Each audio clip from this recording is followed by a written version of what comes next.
Sebastian Liebek. Ežiukas Latė ir vandens keltuvas. 25 dalis. Tjumas ir vėl pasakoja istorijas. Gėrimus nešiojantis vilkai, ištuštėjus ąsočiams, būriavosi prie atlapų durų. Už jų kitoje menėje stovėjo gėrimų sklidinos statinės. Latės žvilgsnis užkliuvo už didžiojo vilko, pasitikusio juodu prie upės. Šis priėjęs prie tarno kažką sušnibždėjo į ausį. Tada išsitraukė mažą dėžutę ir vos linktelėjo į svečių pusę. Įdomu, pamanė Latė, reikia būti akylam, neišleisti tarno iš akių. Ir ėmėsi šitą tarną stebėti. O šis pripylė ąsotį beržų sulos, paskui kruopščiai subėrė iš dėžutės baltus miltukus. Tada priėjo prie Latės su Tjumu ir bičiuliškai pasiūlė atsigerti. Atsargiai, pamanė Latė, kažin kokių miltelių jis pribėrė. Gal migdomųjų, o gal kokių mirtinų nuodų. Bet Latė neišsidavė. Tik draugiškai kilstelėjo taurę ir padėkojo už paslaptingąjį gėrimą. Tarnas pripylė sulos, bet ežiukas užuot gėręs pastatė taurę ant stalo. Ištaikęs progą, kai niekas nemato, jis palinko prie Tjumo ir sušnibždėjo. Negerk, verčiau papasako kokią istoriją. Aš pabandysiu šitą išsiaiškinti. Ir atsargiai padavė voveriukui 100-balsės plunksną. Tjumas baisiai sunerimęs trūktelėjo pečiu. Paskui susitvardė, šypsodamasis palinko prie Glufuso ir tarė. Ar jūsų kraugerybė žino, kas nutiko Blusai Klupiai, kai jį savo šuoliais ketino pasipuikuoti prieš Sibiro karalienę? Ne, šito niekada negirdėjau, stebėdamasis tarė karalius Glufusas. Turbūt labai nepaprasta istorija. Juk apie Blusą žinau beveik viską, bet gal kuris iš mano karių girdėjo šią istoriją. Ir vilkų karalius taip stipriai sudavė lazdą į grindis, kad nuaidėjo per visą salę. Kaip mat stojo mirtina tyla. Visi pastatė ausis, klausė, ką karalius pasakys.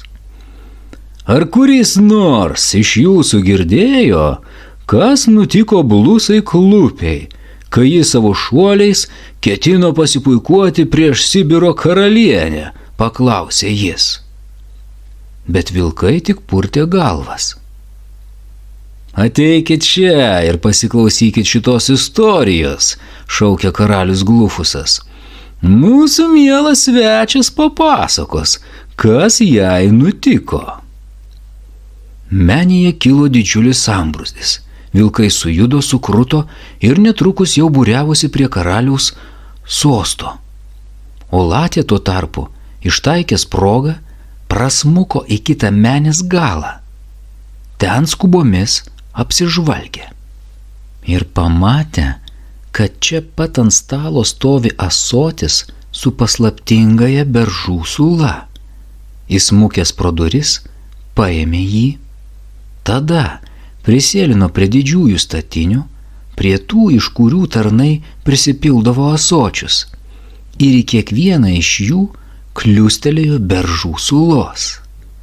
Vilkai nusprendė mums į gėrimą įberti migdomųjų, tad atsilyginsiu jiems tuo pačiu, mąstė jis. Ta akimirka iš gretimo kambario atsklido vilkų vado balsas. Na, ar įpylei svečiams į taures gėrimo su migdomaisiais? Taip, ponia, sklidinas taures, atsakė tarnas. Puiku, patenkintas suniurnėjo vadas. Kai tik užmigs, nusuksime jiems sprandus ir pasiimsime vandens kiltuvą. Pabaiga.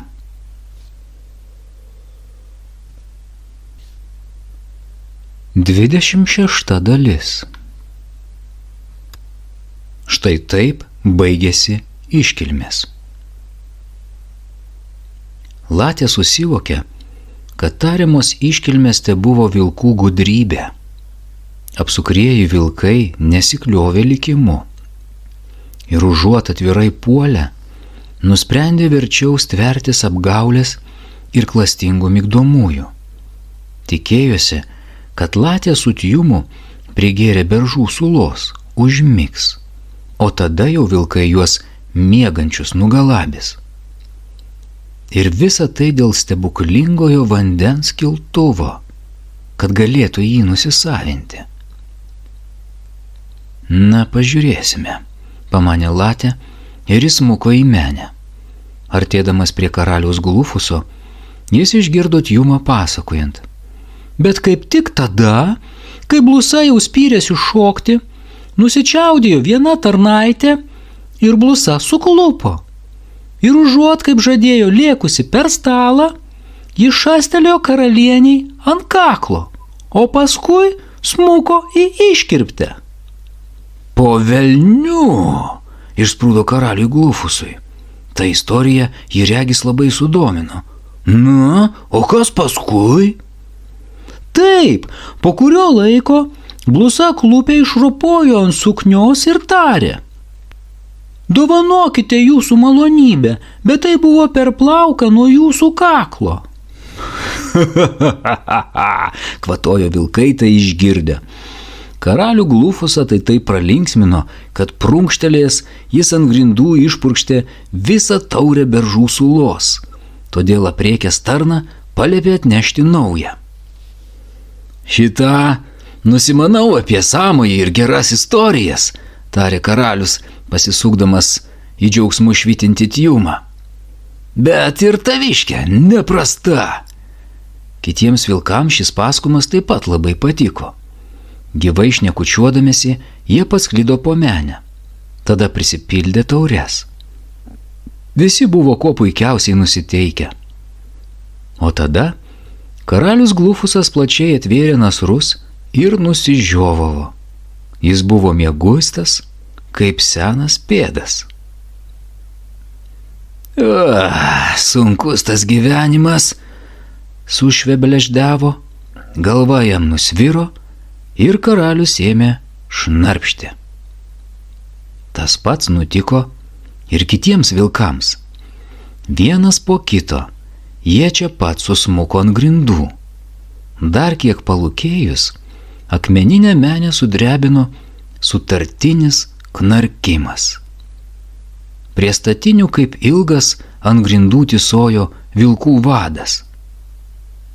Piktos jo užmačios žlugo. Dabar miegojo saldžiai it ėriukas. Laikas eiti, tarė Latė. Iškilmės atrodo pasibaigė. Valiūkiškai žvilgtelėjęs į Tjumą, jis pakilo ir nešinas vandens kiltuvu nuėjo durų link. Tjumas džiaugsmingai pašoko. Jis buvo nuoširdžiai patenkintas, kad iškilmės šitai pasibaigė. Vartus bičiuliai rado plačiai atplapotus. Lauke žolėje apie juos tysojo įsmigę sargybiniai. Taip jau nutinka, kai esi labai ištroškęs, tarė Latė jiems einant giria. Pabaiga.